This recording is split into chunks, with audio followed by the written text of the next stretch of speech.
Today's episode is called 1990s Marketing. Now, I was a girl that grew up in the 90s, the 80s and 90s, and things were a lot different then.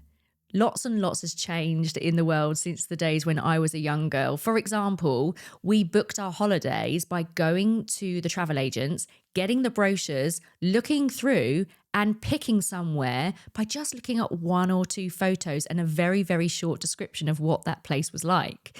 We used to do things like record radio stations and try and wait till our favourite song played to capture that song by pressing record on our cassette tape recorders.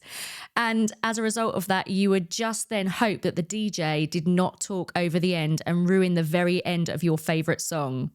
We made arrangements with our friends to meet up on our landlines, and we would just have to go meet that friend at the time we said and hope they turned up. And if they were late, you had no way of knowing whether or not they were actually going to show. We rented videos from Blockbusters. You would actually go to a store, choose a video, take it home with you, watch the film, and you had to have it back by a certain date. And if you didn't, you were fined. You didn't have a choice, so you'd have to pay twice for your video.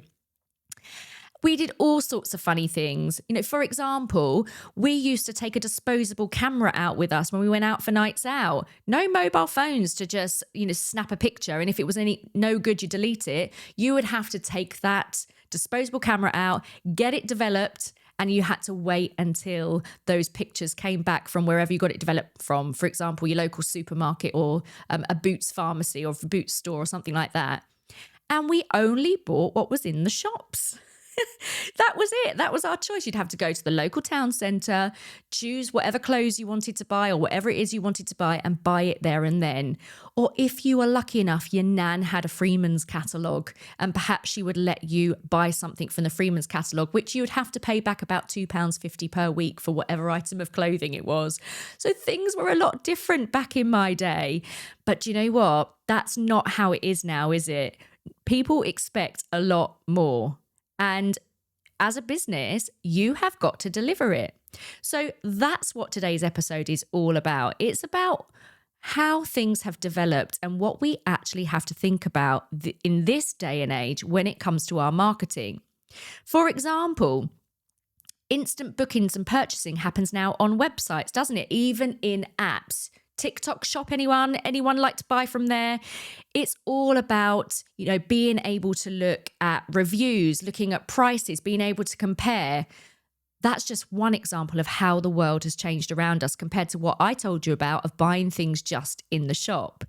Now, these days, instead of just going out there and looking at what's on offer, we want to see the walkthroughs, the demos online. We want to see the Q&As. We want to see the ratings of products and services, real-time information about the products and services that we actually want to buy. We want to be able to communicate with these brands these days in things like WhatsApp. And we want to be able to, look at different locations of things and where we can get information from, where we can buy our products and services from, real-time communications. We stream now, don't we? So rather than going off to Blockbusters, we're streaming stuff all the time, whether that's stuff to do with our business or indeed our personal life. For example, using Netflix, using Prime, Sky. It's instant gratification. We want everything here, now, at our fingertips.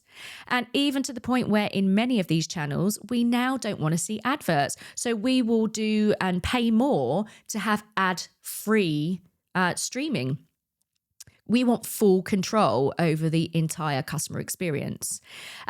Other things, so thinking about, I told you about the disposable cameras and taking them out with you when you want to capture your night out. These days, it's smartphone, isn't it? Smartphone photos, instant editing, instant uploading, editing and sharing in real time. And of course, online shopping is now 24/7 with next day delivery.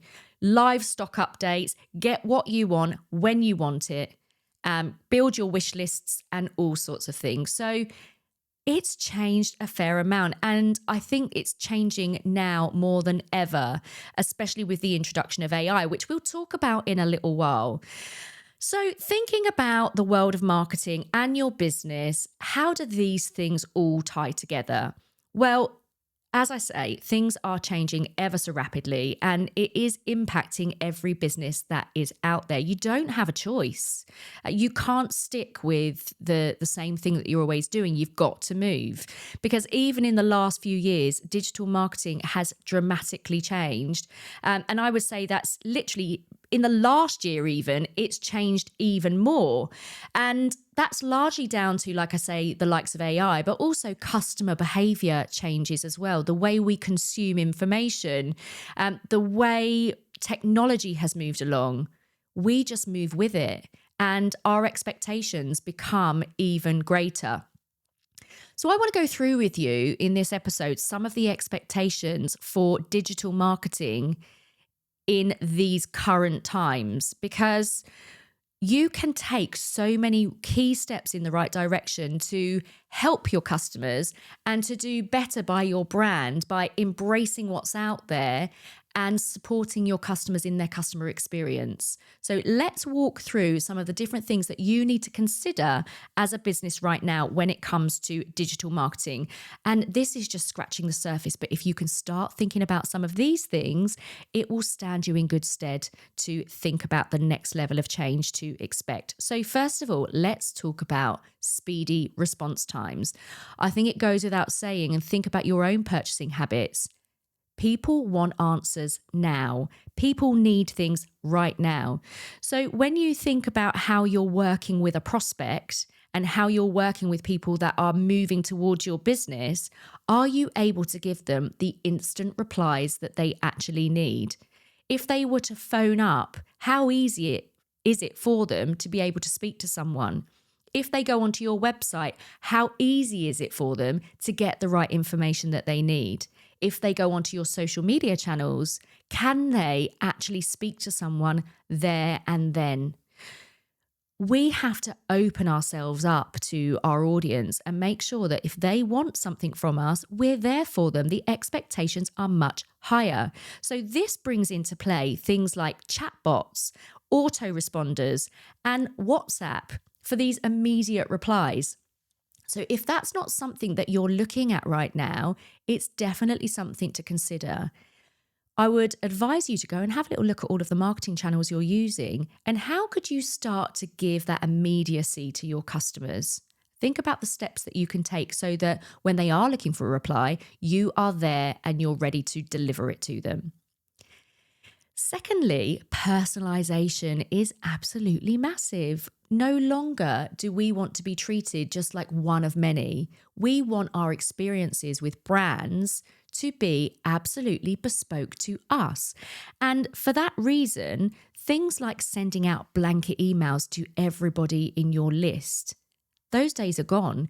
Included in that, I would say, is thinking about your marketing campaigns. So no longer is it really appropriate for you to try and sell this one thing to all of the people. You've got to be much more considered in the way you talk to your audience and really kind of resonate with what they want, how they want it, and how they go about their day and what they think about their pain points and requirements in relation to your product or service.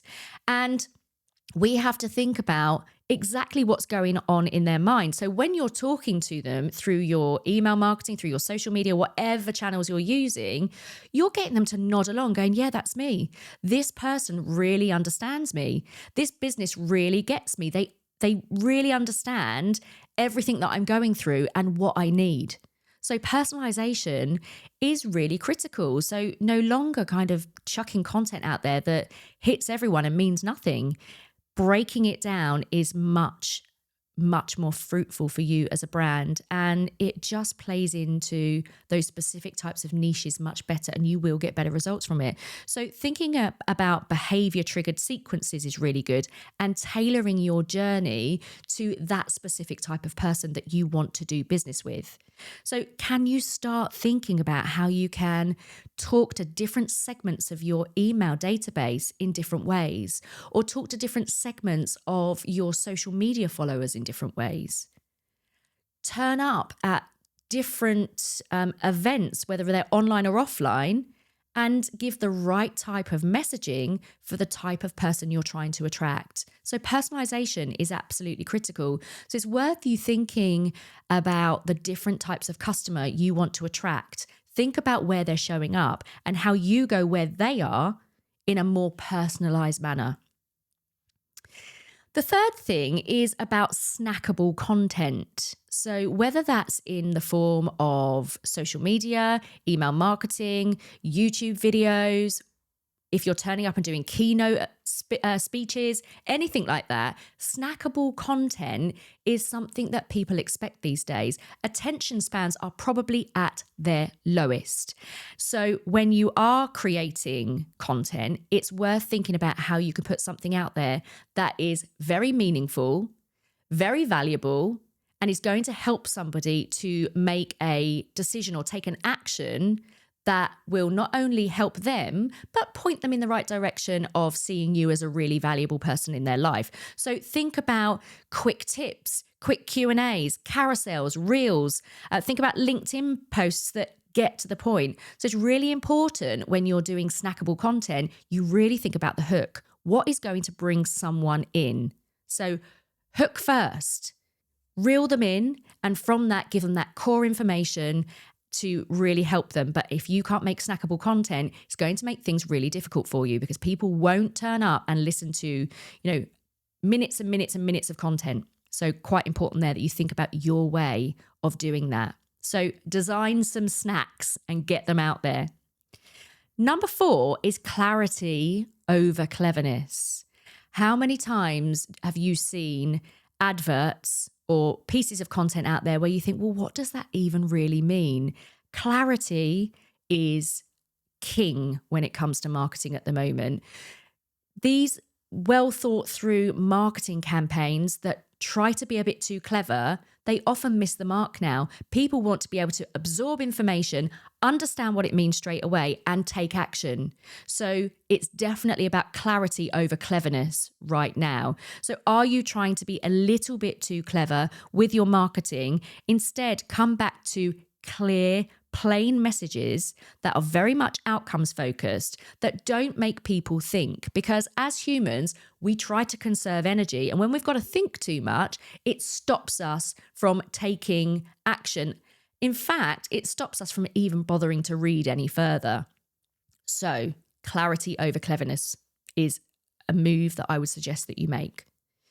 And number 5 is all about proof over promise. So instead of telling people, this is what we're able to do, this is why we're great, we've got this accolade, that accolade, and the other accolade, start showing evidence much more, because this is the tipping point. This is what people see. They start to understand who you are, what you're about, and they can clearly see that you know your stuff. So think about showing screenshots of results that your customers have sent in, show testimonials, show before and afters. All of that content is really important if you are going to actually prove your worth, because saying it is not enough.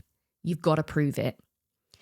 The next one I want to talk to you about is multi-format visibility. So in essence, being in one place is just not enough. You've got to be showing up in all of the right places all of the time. You want people to be saying, oh, I keep seeing you everywhere. That's what we like to hear.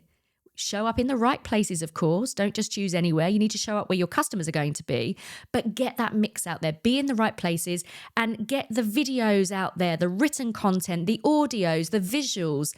Get a really good mix of activity going, because that will really help you to raise your visibility in a digital format.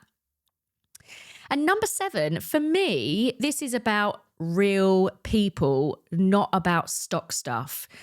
Because we see a lot, don't we, of these stock imagery out there or little stock videos. And that doesn't show any business in their best light. People want to do business with people, not with brands that have got this big shiny exterior.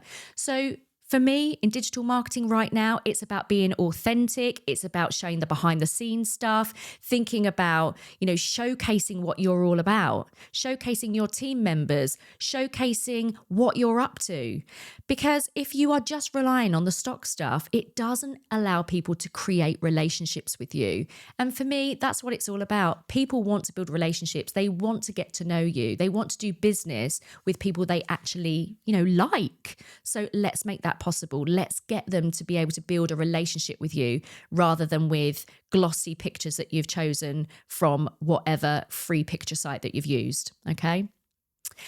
And finally, my biggest point here is also being intentional and not random. So rather than thinking I should be getting some content out there or I should be getting my digital marketing done and throwing anything out the door, let's be more intentional about that. Let's plan it out and have that level of consistency there, because showing up regularly with the right information is going to do you way more favors than just chucking anything out there because you feel like you have to do it. It just doesn't work. And I guess I'm going to have to leave you with the biggest one for me, and it's quite controversial, but I'm going to say it. AI produced content is not good enough. Stop it. Let me say that again. AI content is not good enough. Stop it. There is a level of AI content that you can use, but let me tell you, it's only good enough if you have sandwiched it with human. Okay, so we want human at the front, human at the end, and the AI bit comes in the middle. So if you are doing things like producing content, throwing it out there, and not actually thinking too much about the content, you will lose. So what I want you to have a little think about is, what are your big ideas? What are the things that make you you? What are the things that your customers truly believe in when it comes to your business? What are you absolutely fantastic at? What results have you got? So think about all of that goodness that builds your brand. What's the essence of your brand? What do you really stand for? Take all of that fantastic content, and then if you want to, use AI to help you generate some content around that. Okay, so we're actually using our own brains to think about our big ideas, to think about what we're all about, to think about what we want to bring to our customers, to think about who our customers are and what they need from us. Then use AI to support you in creating that content. But once it's done its job, it's back to you. It's back to you to edit. It's back to you to make sure it still carries your brand voice within it, your own self. So you've got to make sure you've got brains before bots and brains after bots. Unless you do that, you just will not build up your brand as you want to. People see straight through AI these days. There's so many telltale signs. So I want you to think twice before just getting something done in AI. It helps you. I've said it before. AI is the rocket fuel to help your business absolutely fly forward at a much faster pace, but you cannot do it without you and your brain at its side, because otherwise you are going to lose the soul. The soul of your business will be lost. Okay, so I'm going to leave you with that thought: brains before and brains after any AI content that you have. And if you would like to get hold of my AI guide, you are more than welcome to have a copy of that. Do head over to allstarmarketingclub.com/resources, and we'll see you soon.